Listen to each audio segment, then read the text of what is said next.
Hello students, a very good morning to all of you. In today's video lecture, we are discussing about principles of recruitment in your subject Human Resource Management. आज के video lecture में हम recruitment के कुछ principles पे focus करेंगे, मतलब क्या क्या सिद्धांत होते हैं रिगार्डिंग रिक्रूटमेंट। जैसा कि हम प्रीवियस वाले वीडियो लेक्चर में कॉन्सेप्ट डिस्कस कर चुके हैं रिक्रूटमेंट का, इवन हम पर्पस और इम्पोर्टेंस भी डिस्कस कर चुके हैं। आज के वीडियो में हम डिस्कस करने वाले हैं प्रिंसिपल्स ऑफ रिक्रूटमेंट। ठीक है, तो प्रिंसिपल्स ऑफ रिक्रूटमेंट में हम इनको पॉइंट्स के थ्रू डिस्कस करेंगे। सबसे फर्स्ट पॉइंट आता है आपका प्रिंसिपल ऑफ रिक्रूटमेंट में, फर्स्ट प्रिंसिपल आता है प्रिंसिपल ऑफ फेयरनेस। फेयरनेस ये जो वर्ड है ये यहाँ पर कैसे वेरी कर रहा है, कैसे यहाँ पर लाई कर रहा है। फेयरनेस का मतलब यहाँ पर है कैंडिडेट जो होने चाहिए रिक्रूट, वो होने चाहिए एक तरीके से, अगर मेरिट पर हो रहे हैं तो on the basis of fair and open competition. मतलब ऐसा नहीं है कि पार्टीशन वाली कोई चीज़ हो, पार्शियलिटी वाली चीज़ हो, रेफरेंस वाली कोई चीज़ हो, यानी कि एक तरीके से फेयर एंड ओपन कंपटीशन होना चाहिए। जो प्रोस्पेक्टिव एप्लीकेंट्स हैं उनको एक तरीके से इक्वल और रीजनेबल एक्सेस देना चाहिए to adequate information about the job, इसके क्या रिक्वायरमेंट्स हैं, क्या रिक्रूटमेंट की हमारे पास प्रोसेस होनी चाहिए। सभी एप्लीकेंट्स को एक समान समझना चाहिए, हर किसी को मेरिट के आधार पर रखना चाहिए।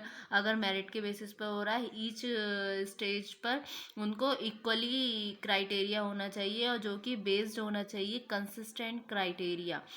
जो जॉब पे अप्लाई कर रहे हैं जितने भी कैंडिडेट्स हैं वो कंसिस्टेंट होना चाहिए, मतलब कोई भी बायसनेस नहीं होनी चाहिए, इसका मतलब ये है। तो प्रिंसिपल ऑफ फेयरनेस होना चाहिए। ठीक है, सो एक लाइन में अगर हम लिखना चाहें तो ऐसे लिख सकते हैं, candidates should be recruited on the basis of fair and open competition। ठीक है, it should be reliable, objective and guard against bias। Clear है ये वाला पॉइंट। फिर दूसरा प्रिंसिपल आता है आपका प्रिंसिपल ऑफ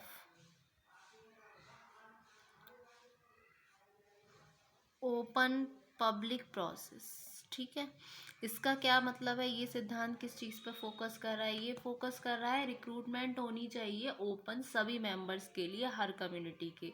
मतलब डजेंट मैटर वो किस कास्ट से बिलोंग कर रहा है, किस क्रीड से बिलोंग कर रहा है, क्या उसका कलर है, क्या उसका जेंडर है, क्या रिलीजन है, क्या लैंग्वेज है, डजेंट मैटर, कोई चीज़ हमें मैटर नहीं करनी चाहिए। एक तरीके से ओपन पब्लिक प्रोसेस होनी चाहिए। सभी जो आवेदक हैं, जो एप्लीकेंट्स हैं, वो अप्रोप्रिएट हैं और एलिजिबल होना चाहिए, एलिजिबिलिटी क्राइटेरिया उनमें होनी चाहिए। उसके अलावा और चीज़ों पर हमें ज़्यादा फोकस नहीं करनी चाहिए, चाहे वो आपका इंटरनल बेसिस पर आप रिक्रूटमेंट कर रहे हैं या फिर आप एक्सटर्नल बेसिस पर रिक्रूटमेंट कर रहे हैं। ठीक है, सो रिक्रूटमेंट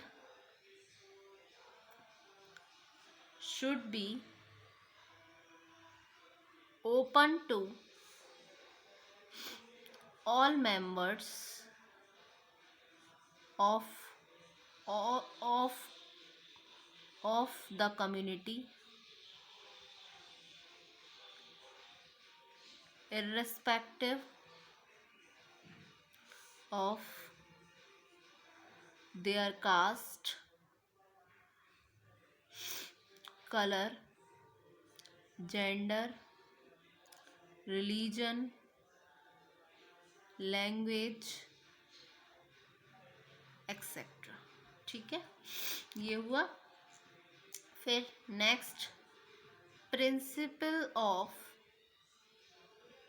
वाइड अनाउंसमेंट। मतलब ऐसा नहीं है कि आपस में ही ऐसे रिक्रूटमेंट हो, मतलब जो अनाउंसमेंट हो रिक्रूटमेंट की, वो मतलब वाइडली होनी चाहिए एज मच एज पॉसिबल, जिससे कि इंटरेस्टेड कैंडिडेट्स अप्लाई कर सकें एक पर्टिकुलर जॉब के लिए। ठीक है, तो recruitment should be announced announced and advertised as widely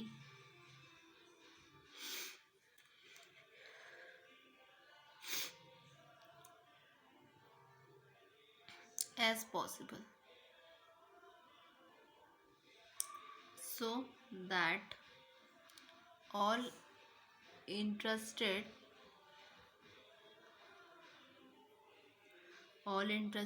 candidates may apply for appropriate consideration in the recruitment process. ये वाला पॉइंट हुआ। फिर नेक्स्ट पॉइंट आता है आपका principle of commitment. Principle of commitment, इसमें क्या होगा, कमिटमेंट में जो रिक्रूटमेंट है वो आपका क्लियरली इंडिकेट कर देना चाहिए कि मतलब एक्चुअल में आपको अपने कैंडिडेट्स में क्या क्या कॉम्पिटेंसीज चाहिए, क्या क्या स्किल्स आपको रिक्वायर्ड है। तो इस तरीके से एक रिक्रूटमेंट रिजल्ट में एक तरीके से जनरल कमिटमेंट होना चाहिए ऑन आइदर साइड। ठीक है, so recruitment should clearly indicate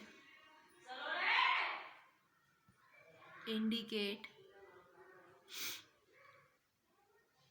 indicate what is required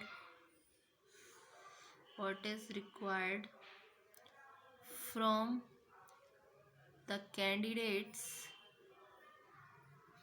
in terms of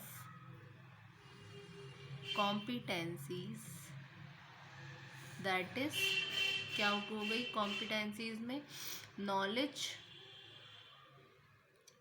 skills and behaviours. ठीक है, ये पॉइंट क्लियर हुआ। फिर नेक्स्ट प्रिंसिपल आता है प्रिंसिपल ऑफ ओपन माइंडनेस।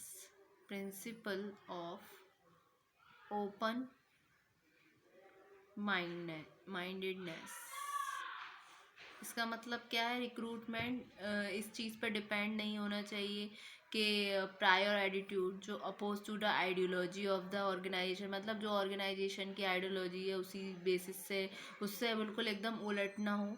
तो एक तरीके से एक ओपन माइंडेडनेस होनी चाहिए। ठीक है, तो recruitment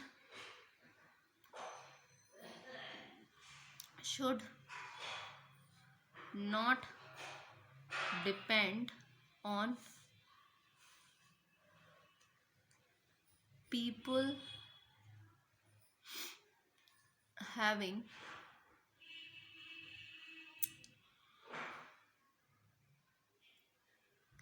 any prior attitudes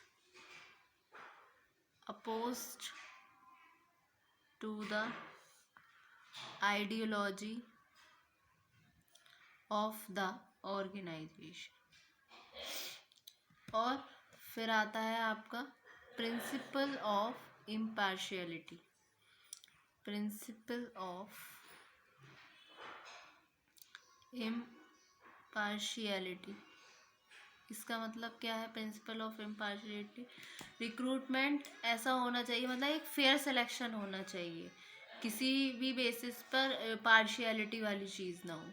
so the recruitment must be such that the fair selection may be assured only the best and capable candidates must be selected on the basis of merit। और दूसरा एक last but not least principle of flexibility होनी बहुत ज़रूरी है। Principle of flexibility, इसका क्या मतलब है? ये पॉइंट किस चीज़ पे फोकस कर रहा है कि रिक्रूटमेंट प्रोसेस आपकी फ्लैक्सिबल होनी चाहिए, जिससे कि अगर कोई नेसेसरी चेंज आए ऑर्गेनाइजेशन में तो हमको एज़ पर नीड्स हमको उसको एकदम से अडेप्ट कर लें आराम से। सो ये भी एक प्रिंसिपल है, मतलब important. The recruitment process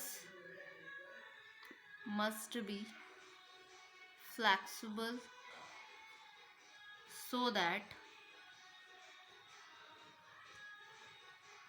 necessary changes